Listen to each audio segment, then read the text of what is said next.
We all know how important math skills are, Mm. right? I mean, not just to make it through school, but for pretty much everything that comes after. Oh, absolutely. Getting into college, succeeding in your career, it all traces back to having a solid foundation in math. You know, it's interesting. There are all these groups, the National Council of Teachers of Mathematics. For one, they've been saying this for years, like since way back in 2006. Yeah, and every child at Chance Trust, they were on about it too Yeah. back in 2009. Even earlier, researchers like Murnane and his team in 2001, they were really stressing the link between strong math skills and how well you do as an adult. It's like super fundamental stuff. But when we talk about math, there's this one area that always seems to trip people up, doesn't it? Word problems. The dreaded word problems. Right. It's not just a simple equation staring back at Oh, you it's like a mini story you've got to decode. and then translate into, like, math language. Exactly. Powell and his colleagues, they had a paper in 2019, and Wang and his team, back in 2016, they talked about this. Word problems, they're not just about calculating. It's about pulling out the right information from the text. So you need to figure out what they're even asking you. Yeah, then you have to decide which math operations to use. And finally, you actually have to do the math. It's like a multi-step process. It is. And for some people who already find math a bit of a struggle, word problems can feel like this impossible hurdle. Like trying to climb Mount Everest. There's research to back that up, too. Mm. Powell's group, again in 2019, and Sharpie and his team in 2014, they've shown just how challenging word problems can be, especially for those who struggle with math in general. It's because you're not just relying on one skill. Right, it's not just about knowing your multiplication tables or something, You've got to have this whole set of abilities working together. like an orchestra. Yes. Fuchs and his research teams, they've been digging deep into this for years, like in their work from 2006, 2015, and 2018. It's fascinating stuff. So for this deep dive, we're going to really dissect this idea, right? We're looking at research by Jin Lin from 2021. This is a great study. Lynn really gets into which specific mental skills, like your raw mental abilities. Like how you think and remember things. Yeah. Gottfredson defined it back in 1997, and Jaggi and others have researched it more recently in 2008. So we're talking about things like memory, reasoning skills, that sort of thing. Got it. And then we've got the academic skills, the stuff you learn in school. Lynn looks at how these all contribute to how well elementary school kids handle word problems. Okay, I'm already curious. How do you even go about untangling all of that? It seems like a really tough nut to crack. Well, Lynn did what's called a meta-analysis. Okay, I've heard that term before. Refresh my memory, though. Yeah. What is a meta-analysis exactly? It's basically a study of other studies. Like a super study. Yes. You gather results from a whole bunch of individual studies, and then you analyze them together to see if there are any overall patterns or trends. So it's like getting a bigger, broader picture. Exactly. In this case, Lynn brought together data from a huge number of students. How many are we talking about? Over 111,000 students. Wow, that's a lot of data. They looked at 112 correlation matrices from 98 different studies. That's massive. So to really pinpoint this specific impact of each skill, they had to use some pretty heavy-duty statistical tools, right? Oh, yeah. They use a technique called meta-analytic structural equation modeling, or MASEM for short. MASEM, got it. And what exactly does MASEM do? It helps you see the unique contribution of each factor. Like, if you just look at simple correlations, you might think two things are strongly related. But MASEM lets you see if one thing is actually causing the other, or if they're both being influenced by something else entirely. That's really helpful for getting a more accurate picture of what's going on. Okay, so they've got this huge data set, this powerful statistical tool. What were the main categories of skills they focused on? They looked at two main areas. First, we've got the cognitive skills. These are like your basic mental abilities, things like nonverbal reasoning. So that's being able to solve problems without using language. Exactly, like those pattern puzzles, where you have to figure out what shape comes next in the sequence. Right. Then there's language comprehension, which is basically understanding what you read or hear. Pretty straightforward. Working memory is another big one. That's your ability to hold information in your mind and manipulate it. Like if you're trying to solve a math problem in your head, you're using your working memory. That's like your mental scratch pad. Yes. Then there's attention. Obviously, you need to be able to focus on the task at hand to solve any problem. True. And finally, processing speed. This is how quickly you can do simple mental tasks. Like if you see a bunch of numbers and have to pick out the biggest one, how fast can you do that? Okay, so those are the cognitive skills. What about the academic skills they looked at? These are the skills you learn in school, more specifically, like mathematics facts retrieval. So that's like knowing your multiplication facts without having to think about it too hard. Exactly. 6 times 7 is 42. Bam, you just know it. Right, right. Then there's mathematics computation, which is actually doing the calculations, whether it's adding fractions, multiplying bigger numbers, whatever. Okay. Mathematics vocabulary is also important. This is about understanding the specific terms used in math. Like, what does perimeter mean? What's a denominator? That kind of thing. Right, you have to know the language of math to understand the problems. And finally, they looked at reading comprehension. This is your overall ability to understand written text, which is obviously crucial for word problems. It's like they're testing your reading skills as much as your math skills. Exactly. So those are the two main categories of skills they investigated. Sounds like they really covered all the bases. They did. Now, the big question is, what did they find? Which of these skills were the strongest predictors of how well kids did on word problems? Yeah, spill the beans. What were the key takeaways? Well, across all the elementary grades they looked at, 5 skills really stood out. Okay, I'm ready. Hit me with them. Language comprehension was a big one. Working memory, attention, mathematics vocabulary, and mathematics computation. So it's like a mix of cognitive and academic skills. Yes. And here's the thing. Even when they accounted for all the other skills, these 5 were still strong, independent predictors. So it's not just about being a math whiz. You also need to be able to understand the language of the problem, hold different pieces of information in your mind. It's a lot more complex than people might think. That's exactly what the study shows. It really highlights the multifaceted nature of word problem solving. Now, here's where I think it gets even more interesting. Lynn's study also looked at whether these important predictors differed depending on the age of the student.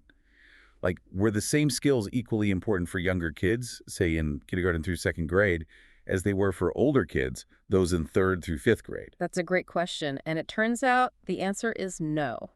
The skills that really matter most do shift a bit depending on where you are in elementary school. Okay, I'm all ears. What did they find for those younger students? For the K through 2 group, attention was a huge predictor. Makes sense. Little kids, they're easily distracted, right? It's about being able to really focus on the problem and not get sidetracked. Yeah, I could see that. Mathematics facts retrieval and mathematics computation were also very important for this age group.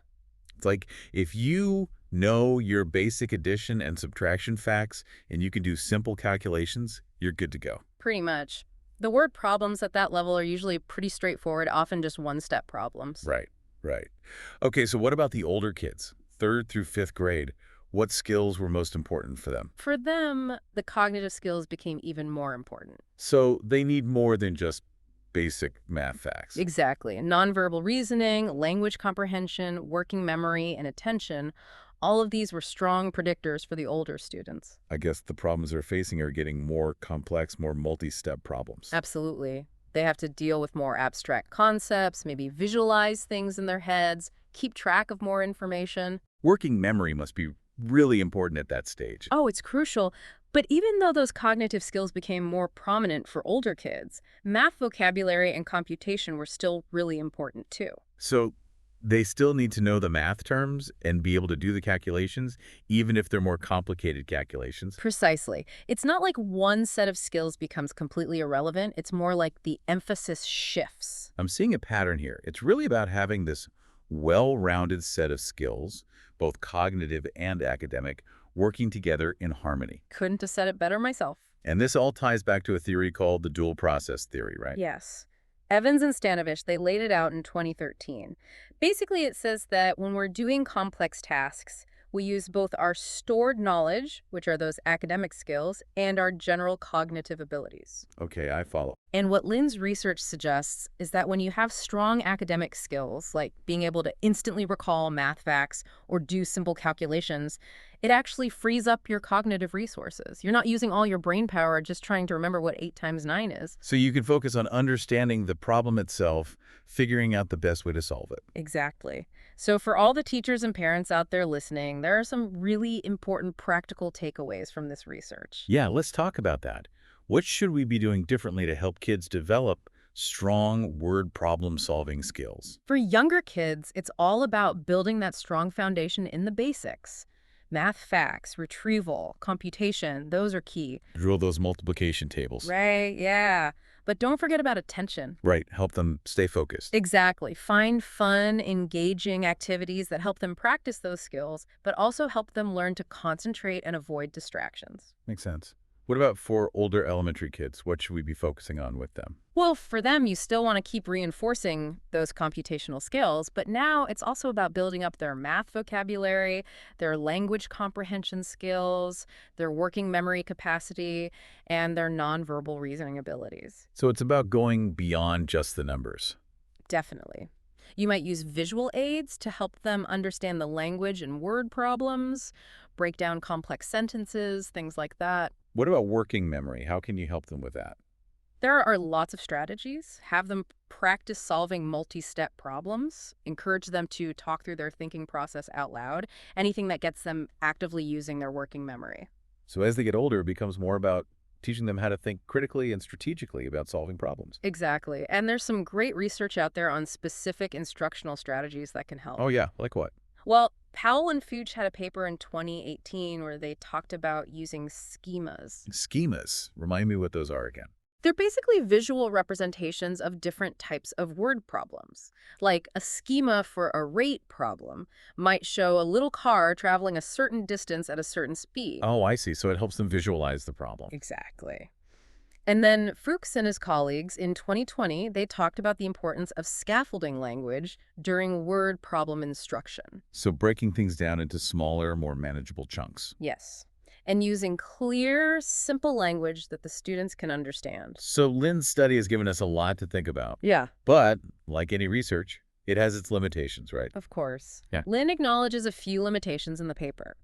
One of the big ones is that with meta-analysis, it's hard to control for all the differences between the studies you're looking at. Right, like the different student populations, different teaching methods, all of that. Exactly. And even though they did a subgroup analysis, comparing younger and older students, that doesn't completely solve the problem. What other limitations did they mention? Well, for some of the relationships they were looking at, the number of studies they could include was fairly small. So the findings might not be as robust for those specific relationships. That's right.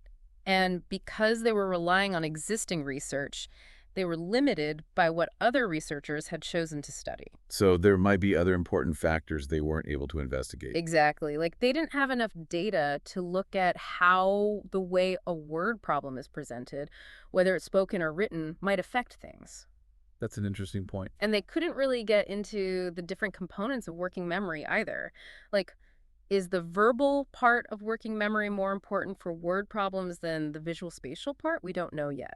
So there's still a lot more to learn. Absolutely. This study is a great starting point, but it definitely opens up more avenues for future research. It's been a fascinating deep dive. I mean, who knew word problems were so complicated? It's not just about knowing your times tables. It's about language comprehension, working memory, attention, all of these higher level skills. It's a whole brain workout. It really makes you wonder, if kids don't get the right support in those early years, especially in those foundational areas, could it affect their confidence in math later on?